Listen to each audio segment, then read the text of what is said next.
na oras. Reklamo. Suto. Puro reklamo. Sino po dito yung pagsakay ng sasakyan hindi magpapasalamat sa aircon? Yung pagpasok sa bahay mo, ay, ang lamig naman ng bahay mo, Kimochi. Yung pagpasok, makainit, grabe, init. Yung sasakay ng sasakyan, grabe, ang init sa labas. Hindi mo na naramdaman yung lamig ng loob ng sasakyan. Ganun ako kasi. Kaya nasasabi ko. Yung pagpasok, hindi yung pag-upo mo, ay, salamat Lord, nandito na ako sa bahay. Pasok tayo dito sa loob ng pareho. I have to learn to be content sa maliliit na bagay na naipapakita ko sa aking sarili. Nakikita ko na yun. Hindi pa pala ito yung contentment. I cannot be happy kung hindi ko makikita yung amazing na ginagawa mo sa buhay mo. Di ba ba? Sabi mo, mahal-mahal ka sa bila. Hindi ka pagpasalamat kayo sa sakyan. Dami-dami susunduin. Buti na lang hindi ko yung alam niyo po na natutunan ko kasi ang tagal kong nawala ng sasakyan. But we have to learn. Mga misis, mga nanay, pagpasok ng bahay, reklamo ba o pasasalamat? Bago magtaday, mas gawin ako. Hindi mo na Lord, gawin mo na. Baguhin kaya natin yun. We have to learn. Yung pagpasok natin ng bahay, dahil thank you Lord, nandito na ako sa bahay ko. Hindi yung pagpasok, ano ba yung ako? Sapatos dito, ano? Kasi naman ako ay, sapatos niya! Tatawagin mo pa yun nasa taas, mabababain mo pa yun, kung palipitin niya sapatos niya. Not knowing na bago ko umalis, sakay siya nagpasalamat ka sa Lord at sabi mo sa prayer mo, Lord, pakaingatan mo ako sa aking pag-uwi. Iningatan ka ng Lord sa pag-uwi mo, galit na galit ka pagpasok mo ng bahay. Kahit na kami, tadama, ibig sabihin, thank you Lord, nandito na ako sa bahay. No? Natutunan ko yan, ito lang nag-aaral kasi ako. Kaya magala hindi ako ganun. And contentment isn't about circumstances. Sabi ni Pablo, sabi na sa 4:12, I know how to get along with humble means and also know how to live in prosperity. In any and every circumstances, I have learned the secret of being filled and going hungry, both of having abundance and suffering need. Sabi ni Pablo, naranasan ko, bago ako nakakilala sa Lord, nasa akin lahat. Ang talino, ang yaman, di ba? Lahat nagawa ko. Pero ngayon ko nakita na kailangan ko maging kontento dahil naranasan ko ng magutom, naranasan ko mabusog, naranasan ko magkaroon ng marami, naranasan ko din na mangailangan. Ang pagiging kontento, hindi po yan sa masaya ka sa buhay. Ang pagiging kontento, yung naipagpapasalamat mo kung ano yung buhay na meron ka. Amen. Yun po yung contentment. Di po ba? Bakit may mga tao na masasabi natin na talagang hirap na hirap, pero kapag nakakaraos yan, makikita mo sa kanila yung pasasalamat. Kaysa sa mga taong hindi sanay na magkaroon ng problema. Kaya pag nagkaroon ng problema, ang reklamo dito, reklamo doon, ang sisi doon, ang sisi dito. Lahat ng mga tao sa paligid sisisihin. Di po ba? Sabi, ang init-init na nga eh. Umurong ka nga doon. Dikit ka pa ng dikit. Kinala mo, kahit lumayo siya, mainit pa rin niya sa amin. Diba? Lagi mga ganun. Very practical. Nag-get niyo? Ayaw niya sumagot. Pwede rin wala problema. Kasi kahit ako nakita ko yung sarili ko, nag-guilty. Kasi ako din naging guilty. It's not the circumstances. Yung pagiging kontento mo, sabi ko nga doon sa kapatid ko, okay ka na dyan. Sabi niya, wag mo na akong ilipat ng malaki, mahirap magbayad monthly.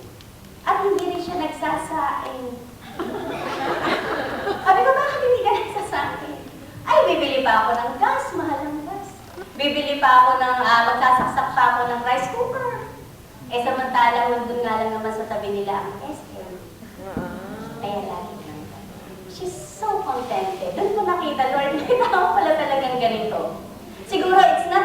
for me. But it is the best for her. Yun yung gusto niya. Doon siya kontento at hindi mo siya maririnig na nagre-reklamo. Na kahit siguro lumindol na, ay lindol! Hindi siya marunong magtaas ng boses. At nakikita ko naman talaga na, she's contented. Sino dito yung nagpagawa ka na ng napakalaking bahay? Nare-reklamo mo pa rin yung mga gamit. Sabi, ang laki-laki ng bahay. Ang nare-reklamo mo, kulang sa gamit. How can you be contented? Hindi yan sa circumstances. May mga taong hirap na hirap pero nakikita mong contentment sa mukha. May mga tao na hindi nila makuha-kuha yung gusto nila. Iniisip na lang nila, Lord, hindi ko ito kailangan ngayon. Yun yung mga tao.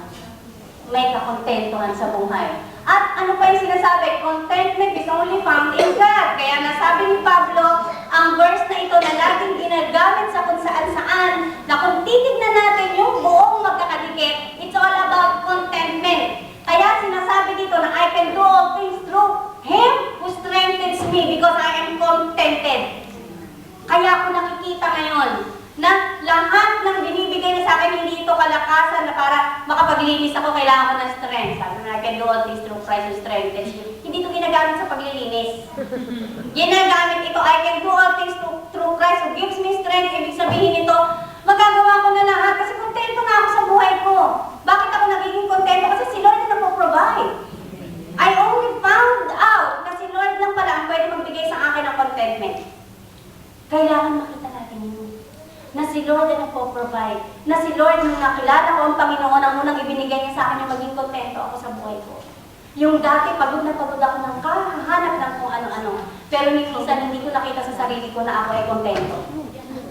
Kaya dito natin masasabi sa ating sarili, ang kailangan ko pala talaga ay walang iba kundi ang aking Panginoon.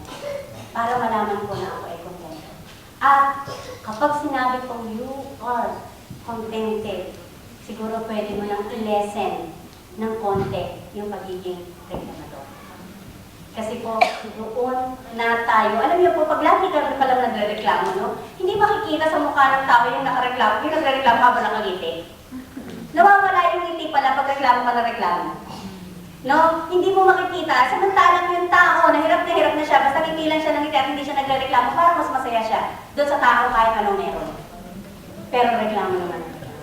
Alam niyo po, nakakadami ng wrinkles, nakakawala ng ngiti, nakakadami ng buntong hininga.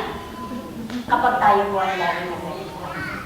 Huwag niya nang ireklamo yung mga, ano ba yan, ulan. Sabi niya, eh may nagre-reklamo magsasaka na sana umulan. Hayatin niyo na siya doon. Hindi ako makapagsampay. Sampay lang pala ang problema mo, eh siya hindi pa nga lumalaki yung palay na itinanim niya. Dalawa lang yan. Maraming mga bagay. Now we have to be thankful. Ano ba yung mga masasabi ko sa aking sarili? Tignan po natin ito.